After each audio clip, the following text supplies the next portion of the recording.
Good morning, dear students, class 4. Today I will teach chapter 3 Hindi literature.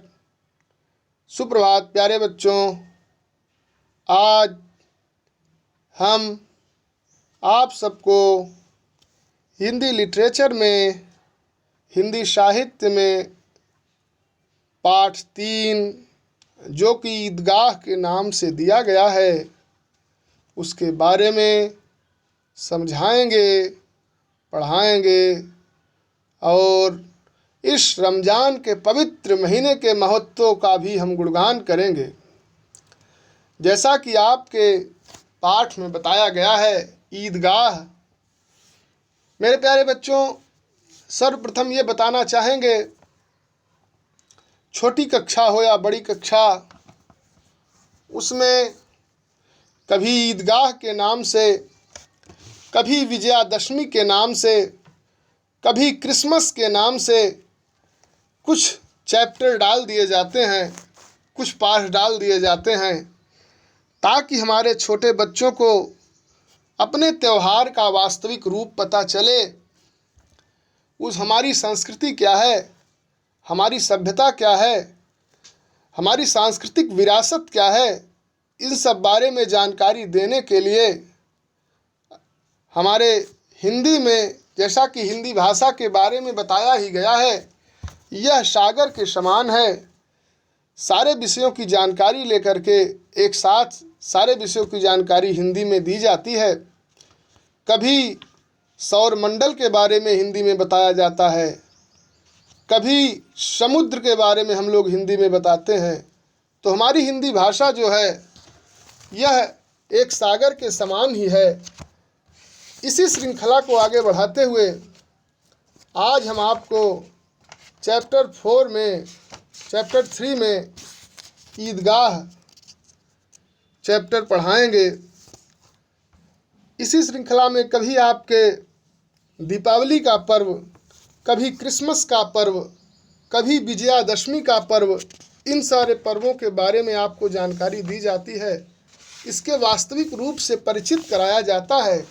विलुप्त होती हुई संस्कृति एवं सभ्यता के बारे में आपको स्पष्ट निदर्शन उसका कराया जाता है इन सारे चैप्टर के माध्यम से, इन सारे शीर्षक के माध्यम से। तो आइए आज उसी क्रम में हम आपको इस रमज़ान के पवित्र महीने में पुनः एक बार बधाई और साधुवाद देते हुए हम ईदगाह चैप्टर आज आपको पढ़ाएंगे। चंद दिनों में ईद आने वाली होगी। उसी क्रम में हम आज आपको ये जो ईदगाह चैप्टर है आज उसके बारे में पढ़ाएंगे। बहुत ही रोचक प्रकरण आज हमको मिला है।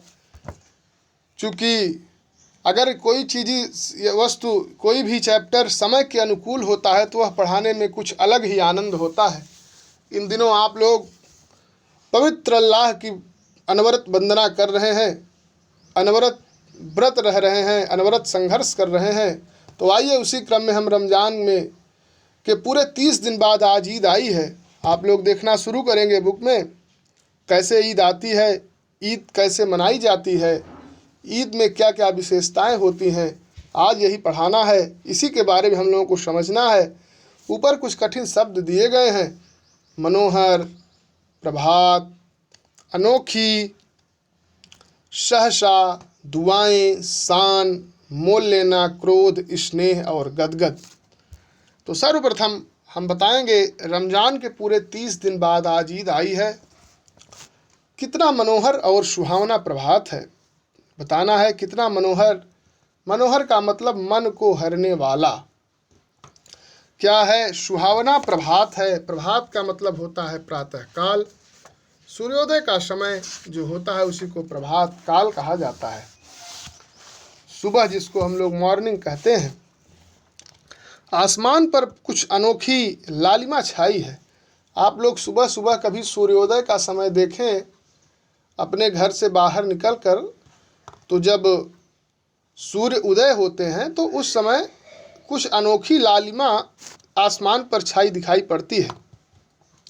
आज का सूर्य देखो कितना प्यारा, कितना शीतल है। ऐसा लगता है कि वह संसार को ईद की बधाई दे रहा है। गांव में चारों ओर हलचल है। ईदगाह जाने की तैयारियां हो रही हैं।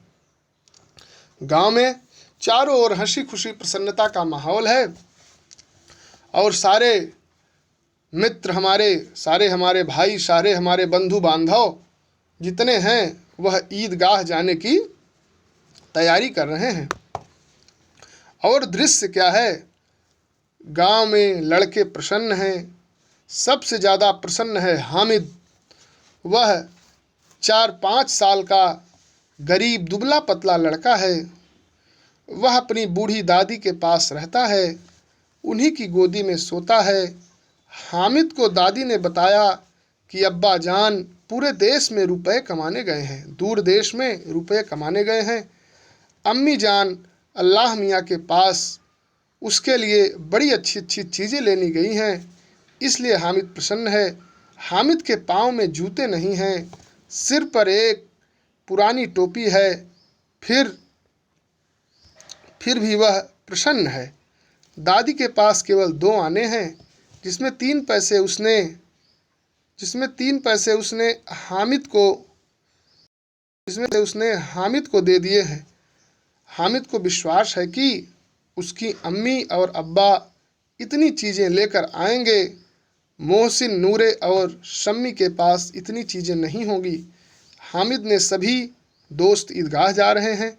हामिद भीतर जाकर दादी से कहता है, तुम डरना नहीं अम्मा, मैं सबसे पहले आऊँगा, बिल्कुल न डरना। पर अमीना का दिल दुखी है, चूँकि माँ का हृदय ही ऐसा होता है। अपने बच्चों के प्रति बहुत ही माँ सजग रहती है। तो माँ अपने बच्चे को मेला भेजते समय वह बहुत दुखी है, तो बच्चा समझा रहा है हामिद कि माँ आप दुखी न होना, मैं मेला तो जा रहा हूँ, ईदगाह जा रहा हूँ, लेकिन मैं वहाँ से सबसे पहले आऊँगा। ऐसा कह करके वह बच्चा मेला जाने की पैरवी करता है, मेला जाने का प्रयास करता है। हामिद का उसके अलावा अपना कौन, उसे कैसे अकेले मेले में जाने दे। उस भीड़ में बच्चा कहीं खो गया तो क्या होगा। नन्ही सी जान है, इतनी दूर कैसे चलेगा, पैरों में छाले पड़ जाएंगे। उसके पास जूते भी नहीं हैं, वह गोद ले लेगी, लेकिन यहाँ सिवैयाँ कौन पकाएगा। पैसे होते तो लौटते लौटते सब सामान जमा करके तुरंत बना लेती, यहाँ तो घंटों चीज़ें जमा करने में लगेंगे। बताना यहाँ यह है कि उसको मेला जाने की अनुमति उसकी माँ कैसे दे। कारण इसका यह है कि गरीबी है घर में, उसके पास जूते भी नहीं हैं। बता रही है कि वह गोद ले अगर उसकी माँ जाती तो उसको गोद ले लेती, लेकिन अगर उसकी माँ चली जाएगी तो घर में सेवैयाँ कौन पकाएगा। पैसे होते तो लौटते लौटते सब सामान जमा करके तुरंत सेवई बना लेती, यहाँ तो घंटों चीज़ें जमा करने में लगेंगे। हामिद को ईदगाह जाने की बहुत जल्दी है। गांव में मेला चला, हामिद भी सबके साथ चल दिया। मेला का मतलब भीड़ होता है, सबके साथ चल दिया। वह सोचता है कि लोग इतने धीरे धीरे क्यों चल रहे हैं। उसके मन में तो जल्दी से शहर पहुंचने की बेचैनी है। शहर का किनारा आ गया। सड़क के दोनों ओर अमीर लोगों के बगीचे हैं। जगह जगह पेड़ों पर आम और लीचियां लगी हुई हैं। बड़ी बड़ी इमारतें, कॉलेज, अदालत, कोर्ट जिसको कहते हैं, आदि दिख रहे हैं। हलवाइयों की दुकानें सजी धजी दिखने लगी। अब ईदगाह जाने वालों की टोलियां दिखने लगी। हामिद की टोली को सहसा ईदगाह नजर आई। ऊपर इमली के घने वृक्षों की छाया, नीचे पक्का फर्श है जिस पर जाजिम बिछा हुआ है, गलीचा जिसको कहते हैं। रोजे रखने वालों की लंबी पंक्तियां हैं। सारे जितने भी वहाँ पर रोजे रखने वाले आपके भक्त हैं, वहाँ पर सबकी लंबी पंक्तियाँ लगी हुई हैं। उसके पीछे नए आने वाले बैठे हैं।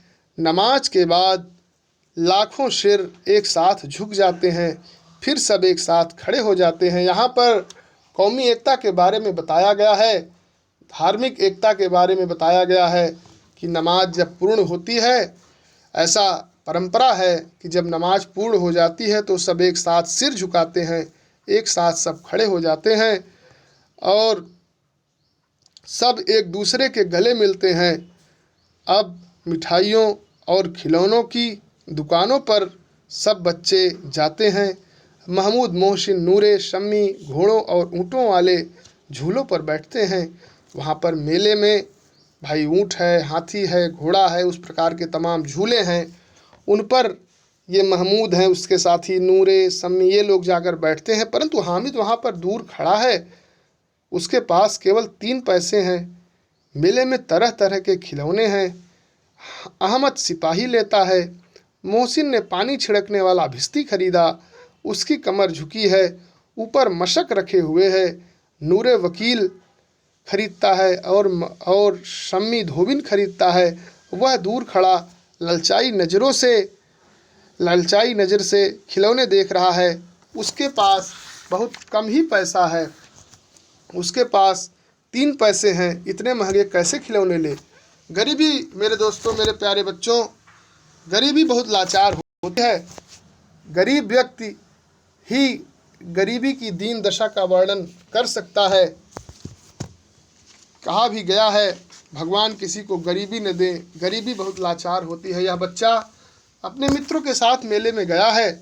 सारे इसके यार दोस्त जितने हैं सब तो मेले में अलग अलग वस्तुएं खरीद रहे हैं, अलग अलग खिलौने खरीद रहे हैं। परंतु हामिद वहीं पर खड़ा सोच रहा है, स्वयं को समझ रहा है कि अगर हम खिलौना लेते हैं, मान लो अगर खिलौना हाथ से छूट जाता है तो चकनाचूर हो जाएगा, जरा सा अगर पानी इस पर पड़ जाएगा तो सारा रंग धुल जाएगा। ऐसे खिलौनों को लेकर भला वह क्या करेगा? तो खिलौने के बाद आती है मिठाइयों की दुकान। आप देखें स्क्रीन पर बुक दिखाई पड़ रही होगी। तो खिलौने के बाद मिठाई की दुकान आती है। किसी ने रेवड़ियाँ खरीदा, किसी ने गुलाब जामुन, किसी ने सोहन हलवा, सब मज़े से खा रहे हैं। मोहसिन कहता है, हामिद रेवड़ी ले जा, कितनी खुशबूदार है। हामिद बोला, रखे रहो, क्या मेरे पास पैसे नहीं हैं क्या? मतलब ये है कि बच्चे के पास पैसा कम है लेकिन अपनी गरीबी को छुपाने के लिए बोल रहा है, अरे भाई रखे रहो, क्या हमारे पास पैसा नहीं है, हम ले लेंगे। मिठाइयों के बाद कुछ दुकानें लोहे की चीज़ों की हैं। अब कहानी यहाँ पर एक शिक्षाप्रद मोड़ पर पहुँच रही है। मिठाइयों के बाद कुछ दुकानें लोहे की चीज़ों की हैं। आप सब लड़के आगे बढ़ जाते हैं लेकिन हामिद लोहे की दुकान पर रुक जाता है। कई चिमटे वहाँ पर रखे हुए थे। हामिद को ख्याल आया, दादी के पास चिमटा नहीं है, तवे से रोटियां उतारती है तो हाथ जल जाता है। अगर वह चिमटा ले जाकर दादी को दे दे तो वह कितनी प्रसन्न होगी और कभी उनकी उंगलियां न जलेंगी। बच्चा मन में सोच रहा है। हर बच्चे, जो अमीर घर के बच्चे हैं, वह मेले में कोई मिठाई खा रहा है, कोई खेल खिलौना खरीद रहा है, लेकिन यह गरीब घर का हामिद वहाँ पर खड़े होकर के सोच रहा है अपने मन में कि हमारी दादी माँ जब रोटियाँ बनाती हैं तो उनके हाथ जल जाते हैं। ऐसा न हो कि हम इसी लोहे की दुकान से एक चिमटा खरीद लेते हैं और ले जाके देंगे तो हमारी दादी माँ कितना हमसे प्रसन्न होगी। चिमटा देखकर कहेंगी, मेरा बच्चा अम्मा के लिए चिमटा लाया है। ऐसा वह खड़ा वहाँ पर खड़े होकर के वह सोचता है। वे हजारों दुआएं देंगी, फिर पड़ोस की औरतों को दिखाएंगी भी, सारे गांव में चर्चा होगी, हामिद चिमटा लाया है। इन लोगों के खिलौने पर कौन दुआएं देगा? बड़ों की दुआएं सीधे अल्लाह के दरबार में पहुंचती हैं और तुरंत सुनी जाती हैं। यह सोचकर हामिद ने दुकानदार से पूछा, यह चिमटा कितने का है? दुकानदार बोला, 6 पैसे का है। कह रहा है, बड़ों की दुआएं सदैव अल्लाह के दरबार में पहुंचती हैं, ईश्वर के दरबार में पहुंचती हैं, भगवान के दरबार में पहुंचती हैं। कहा भी गया है, संस्कृत में एक श्लोक है, अभिवादनशीलस्य नित्यम वृद्धोपसेविनः चत्वारि तस्य वर्धन्ते आयुर्विद्या यशोबलम। मेरे प्यारे बच्चों, बताना यह है कि अभिवादनशील यानी जो लड़का, जो व्यक्ति अभिवादनशील होता है, बड़ों के सामने सर झुकाकर प्रणाम करता है, बड़ों का आदर करता है, बड़ों की सेवा करता है, नित्यम वृद्धोपसेविनः, नित्य वृद्धों की सेवा करने वाला लड़का होता है, चत्वारि तस्य वर्धन्ते, उसकी चार गुण उसके सदैव बढ़ते हैं, चार वस्तुएं उसके पास सदैव बढ़ती हैं।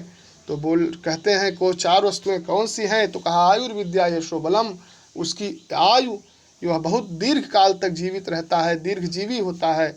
विद्या, पढ़ने में वह बहुत कुशाग्र बुद्धि का होता है। यश, समाज में उसकी बहुत सत्कीर्ति फैलती है। और बल, वह बहुत ही बलवान, ओजवान, तेजस्वी होता है। इसलिए बड़ों की हमको सेवा करनी चाहिए, वृद्धों की सेवा करनी चाहिए, वृद्धों के सामने सदैव सर झुकाकर उनसे प्रणाम और आशीर्वाद लेने की कामना करनी चाहिए। जैसा कि चैप्टर में बताया गया है कि बड़ों की दुआएं अल्लाह के दरबार में पहुंचती हैं और तुरंत सुनी जाती हैं। यह सोचकर हामिद ने दुकानदार से पूछा, अरे भाई बताओ, यह चिमटा कितने का है? दुकानदार बोला, अच्छा पैसे लगेंगे। हामिद ने अपना दिल मजबूत करके कहा, 3 पैसे लोगे? यह कहकर आगे बढ़ गया। दुकानदार उसे बुलाया और 3 पैसे में चिमटा दे दिया। हामिद उसे इस तरह कंधे पर रखा मानो बंदूक ले लिया है, मानो बंदूक रखा, और शान से यानी प्रसन्नता के साथ अकड़ता हुआ साथियों के पास आया। साथियों ने उसका मजाक बनाया। मोहसिन ने कहा, अरे यह चिमटा तुम क्यों ले आए पगले, इसका क्या करोगे? तो बताया कि मेरी माँ है। इस चिमटे के बारे में उसने बताया। साथी उससे बहस करके हार जाते हैं। हामिद के 3 पैसों ने रंग जमा लिया। अब सब साथियों ने चिमटा देखने के लिए उसके खिलौने की बारी बारी से हामिद के पास आए। हामिद घर लौटा। अमीना उसकी आवाज़ सुनते ही दौड़ी और उसे गोद में उठा करके प्यार करने लगती है। अब इसके आगे हम बताएंगे। वह लड़का घर पहुंचता है, उसकी माँ से उसकी क्या बात होती है, उसके माँ के मन में उसके प्रति क्या फीलिंग्स आती है, क्या भावनाएं उत्पन्न होती हैं। इन सारे प्रकरणों, इन सारे बिंदुओं पर हम अगली क्लास में आपसे चर्चा करेंगे। क्योंकि थोड़ा सा बचेगा, ये एक लास्ट इसका जो आपका है चाहे पैराग्राफ, इसको अगली क्लास में पढ़ा करके और हम इसकी एक्सरसाइज के बारे में भी आप लोगों को बता देंगे। कहने का आशय यह है कि गरीबी बहुत ही लाचार होती है, बहुत कुछ सिखा करके जाती है। तो दोस्तों, तो मेरे प्यारे बच्चों, आप लोग अपने घर के प्रति, अपने माँ बाप के प्रति सदैव ईमानदार रहें। आज के लिए इतना ही। धन्यवाद, धन्यवाद, धन्यवाद। फिर मिलेंगे अगली क्लास में।